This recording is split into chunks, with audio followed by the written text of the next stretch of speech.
Hi guys, it's Anne with Art on the Creek. I decided to do a fun series about holiday shopping for the artist in your life. Maybe that person is you, so don't hesitate to write some of these things down for your wish list. But I thought what I would do is put up a series of 3 videos. The first one we'll talk about paper. The next one I'm going to talk about some paints. And then finally we'll talk about some novelty items that are just fun to have. So let's dig in and get started, see what we can find. Here we go.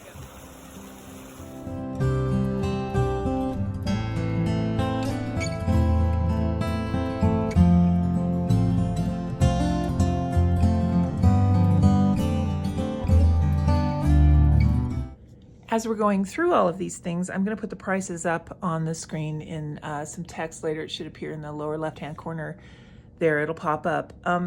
First thing, when you're watercoloring or any kind of painting, I'm going to focus on watercolor mainly because that's mostly what I do. I do some work in colored pencil and markers, but watercolor is going to be the main focus here. So you'll have to extrapolate that for whatever medium you use as an artist or the person you're giving a gift to uses.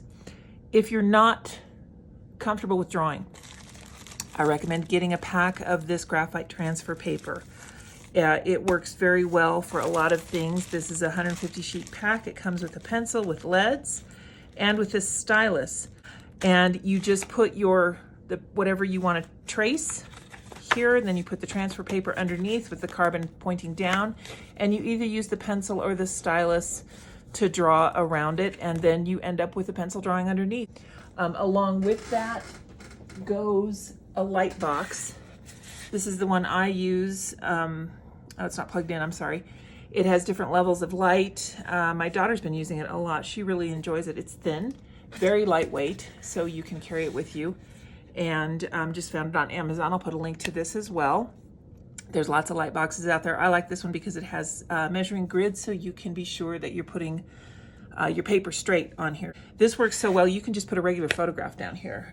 You just put that there and then put your paper over it, turn the light on, and you can trace all the pertinent information. So a light box is a really good thing to have. Don't think of it as cheating. It's a tool. It's a tool that you can use to assist you in improving your artwork. So a light box and graphite paper are one of the things that I would recommend. That would make a nice little set. Another thing that I would recommend is just a regular sketchbook. These are mixed media. Strathmore makes a lot of mixed media pads. I like the ones that are toned. They have tone tan, tone gray, tone blue.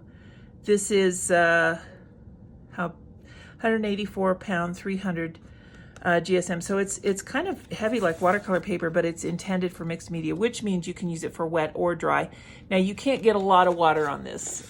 You have to kind of be conservative, but the reason I like these is because you can use them to sketch. And this is nice and small. You can take it with you. So if you see something on while you're out and about and you really want to sketch it, you can just pull this out of your pocket, purse, or bag and make notes or sketch. Same with these. This one is Art Alternatives. It's another budget brand. I just keep this by the TV and I sketch things as I'm thinking of them, things that I might want to watercolor. It's good to have around, something small like that. So there's that one. Another one I recommend is this style, and this is the Strathmore Tone Tan.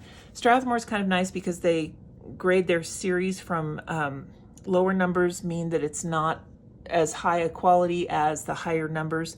500 I believe is their best series, but in this line 400 is their best. So I really like the toned tan. This is the perfect size for me. I really like this 6 by 8-ish size. This one's 5.5 by 8.5. This is an older book. You can just use these for any kind of medium. I don't have any wet medium in these, but the mixed media is a way to go. Canson is another budget-friendly line that makes mixed media paper. This one is white. This is kind of more like a cardstock. So, look around, feel the paper. If it feels good and thick, then chances are that whoever you're giving it to will be able to use it for more than one thing. This one's more like a sketch note. This paper's a lot thinner than the other 3. So practicing sketching is always a good thing. And with that, you might want to include a pencil, and any Clic pencil works just fine. And these Hi Polymer Erasers, they are wonderful. They usually come in a 3-pack, and they're vinyl, so they don't leave any marks at all on what you're sketching. I have a few brands of watercolor paper to talk about. Arteza is another budget-friendly art company. This paper in particular is a little bit difficult to get used to. It was for me. It is 140 pound, 300 GSM, and that's what you want to look for in a watercolor paper. It's wood pulp, which is fine. Cold press. The problem with it for me is the texture. When you get into things like this, I don't know if you can see this texture. It almost looks like, well, the texture of it is too uniform. It's very vertical, horizontal. I don't know if you can see that or not, but it makes it a little bit challenging to work on. Now you can also use it to your benefit though. In this mouse here, I like the way it turned out, but you can really see the grain of the paper.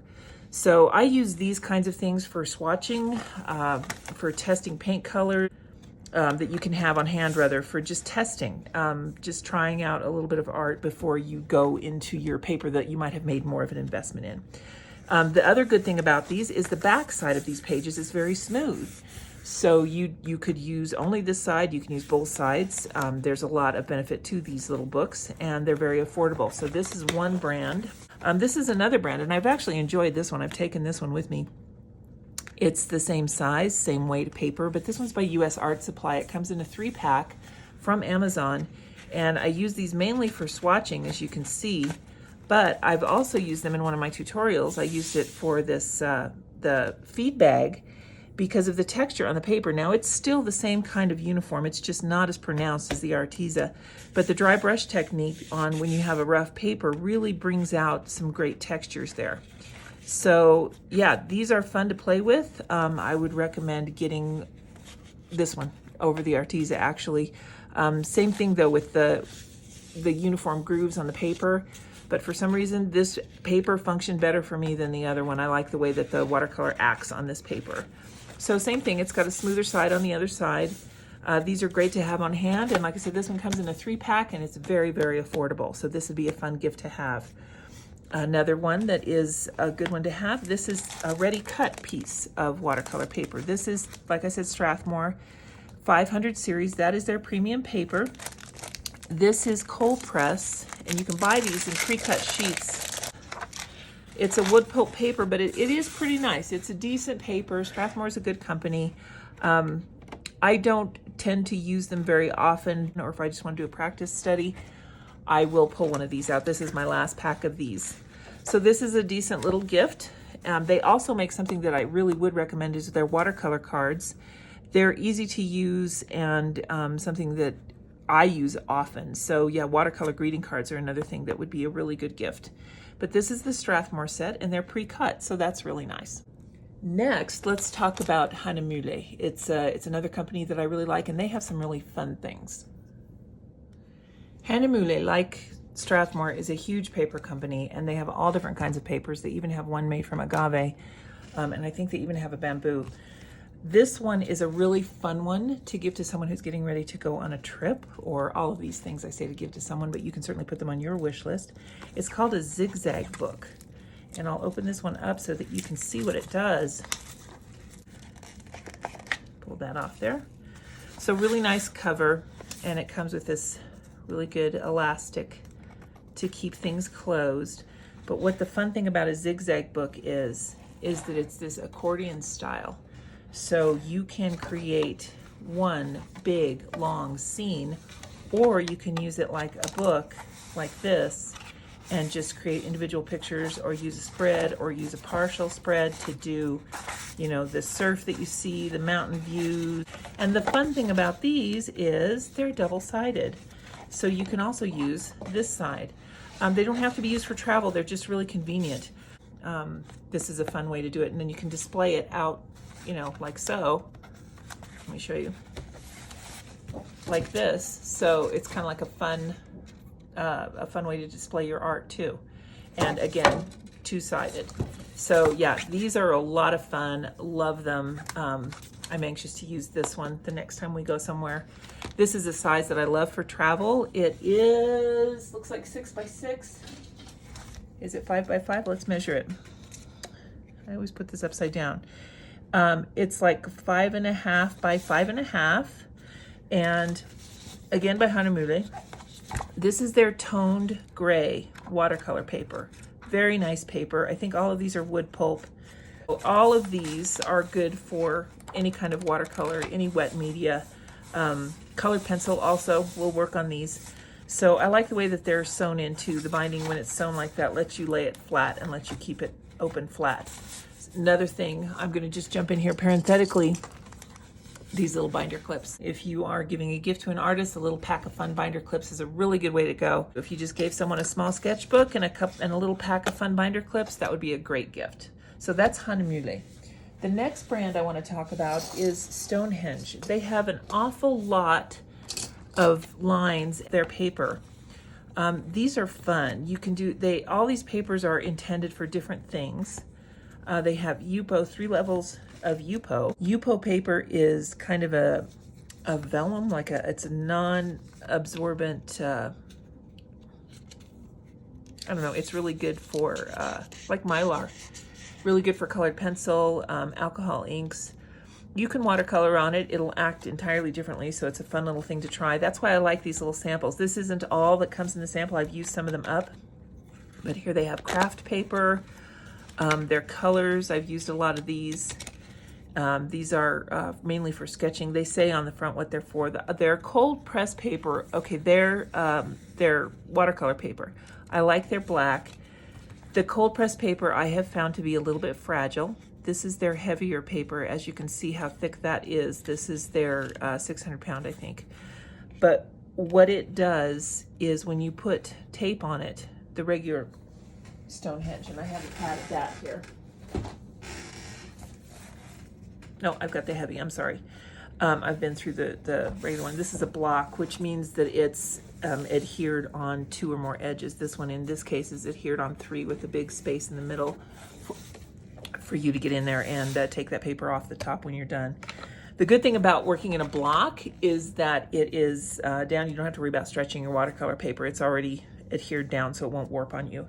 600 GSM, 300 pounds. So this is twice as thick as this, something like this. This is pretty standard. Most of them are like this, but you can definitely get the heavier paper. What I started saying, and I'm sorry I got distracted, is the tape on this has a tendency to come off. So if you're using a washi tape, you really want to be careful to take it off with a heat gun because it will lift the paper. I've just found that to be true with my experience with Stonehenge. I don't think of it as a negative. I think of it as something to remember to just use a heat tool as you're taking the tape off so that you can remember to loosen that adhesive as you're pulling, and you want to pull very slowly. So a gift of this would be wonderful. We're going up in price tiers a little bit here. And this is just one of the sizes that they offer. They have many different sizes, but if you want to do a little sampler pack, I like this gift a lot, and this would be a lot of fun for people to try. So that's a really good gift. Let's move on to the next brand. Here it is. This is the Kilimanjaro Travel Journal. Really, it has a sturdy spiral. I think this is about 8.5 by 11. So it's nice because if you tape it off, you can end up with 2 5x7s. Let's see here. Yeah, it's 11. It is 8.5 by 11. So if you were to tape this off down the halfway point, you could have ample room to frame a 5x7. So there you go. You know, this cold press travel journal by Cheap Joe's is one that I really like and definitely recommend. The next one I want to recommend is Canson. Now, look for the Heritage brand of Canson. They come in different grains, and the rough watercolor paper is just really fun. But this Canson Heritage line, definitely one I recommend. And finally, one that I'm sure that you've heard of is Arches. This is the first cotton paper that I moved to, and I do like it. I like this format here, this long skinny one. This is a hot press, and then the cold press is the typical paper that most artists know about, Arches or Arche as it's pronounced. So that's Arches. Moving on to handmade papers. There are many, many handmade papers you can get. This is a journal that I purchased on Amazon, and you can see this paper is very, very textured. The book is well bound, it's well made. It opens So you can use this page here. This was kind of just a mixed journal that I was working on. But it is fun to see what papers, what your paints will do on this extremely textured paper. Makes a nice gift. On Etsy, you'll find a lot of handmade watercolor journals. This is one that I actually made. And you can get all different kinds on Etsy, and they make, they make them with different tiers of watercolor paper. Typically, they're made with Arches. They're made with good paper. With this hand-bound Coptic stitch, you can see it opens flat as well, and it stays open. So again, one of these with some binder clips, and you're good to go. Now, moving on, bee paper. Bee paper has a bit of a cult following, and I can see why. I love this, and it's 100% cotton paper, 6 inches by 9 inches. I got it off of Amazon, and I love this paper. It's very reasonably priced, and it performs really well. I recommend this. Another fun one is Paul Rubens. This is their cold press. It came in a 2-pack. They have a hot press that I've used many, many times, and I really love it. Paul Rubens is just a good company. They're available on Amazon. They're a good budget-friendly company with high-quality products, and I love the way the paint acted on the paper. It's just such a really nice, nice quality, and these were not too expensive. So I really like Paul Rubens. Well, I definitely want to thank you for hanging out with me this long. I know that this is a lot of information to digest. I would be remiss if I didn't mention Aquarello by Fabriano. It is by far my favorite watercolor paper, and the reason I don't have any to show you is because I've used it all up. This is a screenshot from Jerry's Artorama. You can find it in many places.